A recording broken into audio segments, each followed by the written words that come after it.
અર્જુનના મૃત્યુ પર જોરથી શા માટે હસવા લાગી દેવી ગંગા? મહાભારતનું યુદ્ધ જીતવામાં શ્રી કૃષ્ણની ચતુરાઈ અને ધનુર્ધર અર્જુનના પરાક્રમે એક મહત્ત્વની ભૂમિકા ભજવી હતી. જો મહાભારતના યુદ્ધમાં પાંડવો તરફથી શ્રી કૃષ્ણ અને અર્જુન ન લડ્યા હોત તો કદાચ પાંડવોની જીત શક્ય ન હોત. પરંતુ શું તમે જાણો છો કે મહાભારતના યુદ્ધમાં મહત્વપૂર્ણ ભૂમિકા ભજનાર અર્જુન સ્વર્ગયાત્રા પર જતા પહેલાં પણ એકવાર મૃત્યુ પામ્યા હતા. આનો અર્થ એ છે કે અર્જુનનું તેમના જીવનમાં 2 વખત મૃત્યુ થયું હતું અને તેમના મૃત્યુ દરમિયાન દેવી ગંગા જોરથી હસવા લાગ્યા હતા. પરંતુ શા માટે?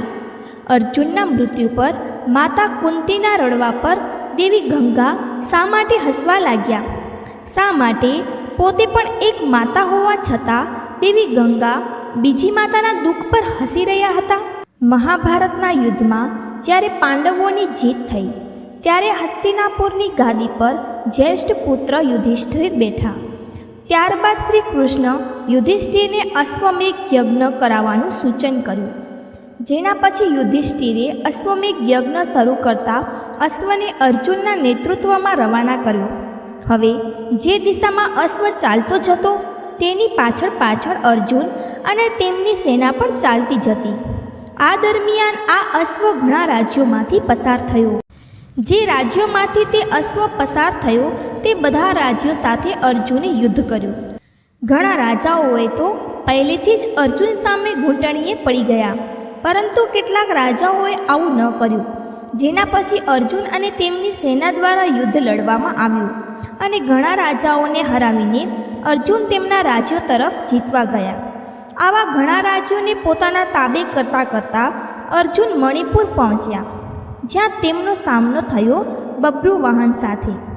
તમને જણાવી દઈએ કે બબ્રુવાહન અર્જુન અને ચિત્રાંગદાના પુત્ર હતા અને તેમના પિતા અર્જુનના તેમના રાજ્યના આગમનથી તેઓ ખૂબ જ ઉત્સાહિત હતા. તેમણે યુદ્ધ વિશે કંઈ વિચાર્યું જ ન હતું અને પોતાના પિતા અર્જુનના સ્વાગત માટે તેઓ રાજ્યની સીમા પર પહોંચી ગયા. પરંતુ જેવા બબ્રુવાહન અર્જુનનું સ્વાગત કરવા માટે આગળ વધ્યા તેવા જ અર્જુનને તેમને રોકતા કહ્યું કે આ સમયે હું તમારો પિતા નહીં, પરંતુ હસ્તિનાપુરનો નરેશનો પ્રતિનિધિ છું અને ક્ષત્રિય હોવાને કારણે આ સમયે તમારે મારી સાથે યુદ્ધ કરવું જોઈએ.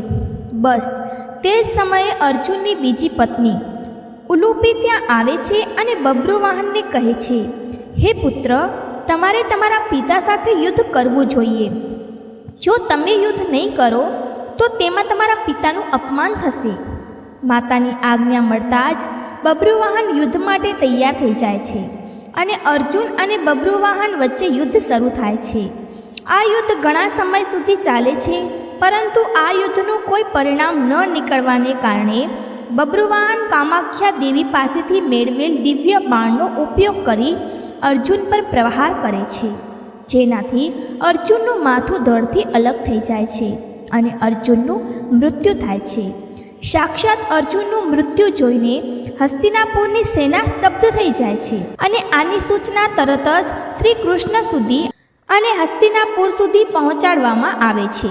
મણિપુર પહોંચીને શ્રી કૃષ્ણ અને માતા કુંતી અર્જુનને જમીન પર પડેલો જુએ છે, જેના પર માતા કુંતી અર્જુનનું માથું પોતાના ખોળામાં રાખીને ફૂટી ફૂટીને રડવા લાગે છે. અને બસ આ જ દરમિયાન દેવી ગંગા અર્જુનના મૃત્યુ પર હસવા લાગે છે. અને જ્યારે ઘણા સમય સુધી માતા કુંતી રડી રહી હતી ત્યારે દેવી ગંગા માતા કુંતીને કહે છે, હે કુંતી, તમે વ્યર્થમાં રડી રહ્યા છો, કારણ કે તમારા પુત્ર અર્જુનને તેના કર્મોનું ફળ મળ્યું છે. મારો પુત્ર ભીષ્મ અર્જુનને પોતાના પુત્રની જેમ સ્નેહ કરતો હતો, પરંતુ છતાં પણ અર્જુને શિખંડીનો સહારો લઈને મારા પુત્ર ભીષ્મનો વધ કરી નાખ્યો. હું પણ તે સમયે એવી જ રીતે રડી રહી હતી જેવી રીતે તમે આજે તમારા પુત્ર માટે રડી રહ્યા છો. મેં મારા પુત્રના વધનો બદલો લઈ લીધો, કારણ કે જે કામાખ્યા દેવીના બાણથી બબ્રુવાહને અર્જુનનું માથું ધડથી અલગ કર્યું છે તે મારા દ્વારા આપવામાં આવ્યું હતું. દેવી ગંગાના શબ્દોમાં બદલાની ભાવના ઝળકી રહી હતી અને દેવી ગંગાની આ બદલાની ભાવના જોઈને શ્રી કૃષ્ણ આશ્ચર્યચકિત થઈ ગયા અને દેવી ગંગાને કહ્યું, હે દેવી, તમે કયા બદલાની વાત કરો છો? તમે કોની પાસેથી બદલો લેશો? અર્જુનની માતા કુંતી પાસેથી કે પછી અર્જુન પાસેથી? તમે એક માતા પાસેથી કેવી રીતે પ્રતિશોધ લઈ શકો છો? આ સાંભળીને દેવી ગંગાએ શ્રી કૃષ્ણને કહ્યું, હે વાસુદેવ, તમે જાણો છો કે અર્જુને મારા પુત્રનો વધ કર્યો હતો જ્યારે તે નિશસ્ત્ર હતો. જો અર્જુને આવું કરવું યોગ્ય હતું તો મેં અર્જુનનો વધ તેના જ પુત્ર દ્વારા કરાવીને શું ખોટું કર્યું છે? પછી શ્રી કૃષ્ણ દેવી ગંગાને સમજાવતા કહે છે, ભીષ્મ પિતામહ સારી રીતે જાણતા હતા કે જો તેઓ જીવિત રહેશે તો તેમણે કૌરવો તરફથી યુદ્ધ મેદાનમાં આવવું પડશે અને એવામાં પાંડવોનો વિજય અશક્ય હતો. આથી તેમણે પોતાના માર્ગમાંથી હટાવવાનો નિર્ણય લીધો અને અર્જુનને તે સ્થિતિ બતાવી જેમાં તે પોતાના પિતામહનું મૃત્યુ કરી શકે.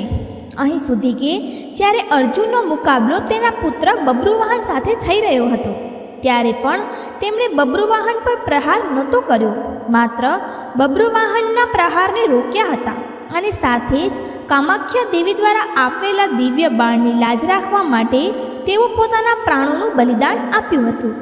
હવે શ્રી કૃષ્ણ દ્વારા આપવામાં આવેલા તથ્યોને સાંભળીને દેવી ગંગા વિચારમાં પડી ગયા અને તેમણે શ્રી કૃષ્ણ અને અર્જુનને ફરીથી જીવિત કરવાનો માર્ગ પૂછ્યો. ત્યારબાદ શ્રી કૃષ્ણએ દેવી ગંગાને તેમની પ્રતિજ્ઞા પાછી લેવાનું કહ્યું, જેના પછી દેવી ગંગાએ પોતાની પ્રતિજ્ઞા પાછી લીધી અને અર્જુનનું માથું ધડ સાથે જોડી દીધું. પરંતુ હજુ પણ અર્જુનના પ્રાણ પાછા નહોતા આવ્યા.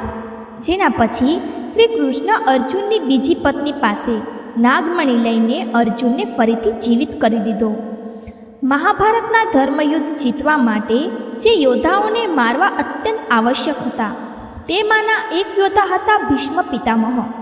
તેમના નેતૃત્વમાં કૌરવોને હરાવવા અશક્ય હતા, પરંતુ તેમને મારવા પણ અસંભવ હતું કારણ કે તેમને વરદાન પ્રાપ્ત હતું. આથી શ્રી કૃષ્ણને એક ષડયંત્ર રચવું પડ્યું જેમાં તેઓ શિખંડીને લઈને યુદ્ધભૂમિમાં આવ્યા.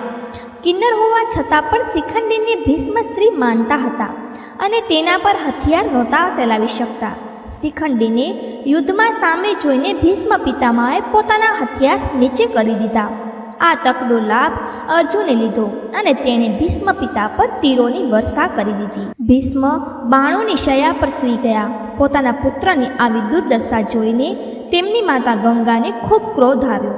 તે યુદ્ધભૂમિમાં પ્રગટ થયા અને તેમણે અર્જુનને શાપ આપ્યો કે તેનું મૃત્યુ તેના જ પુત્રના હાથે થશે.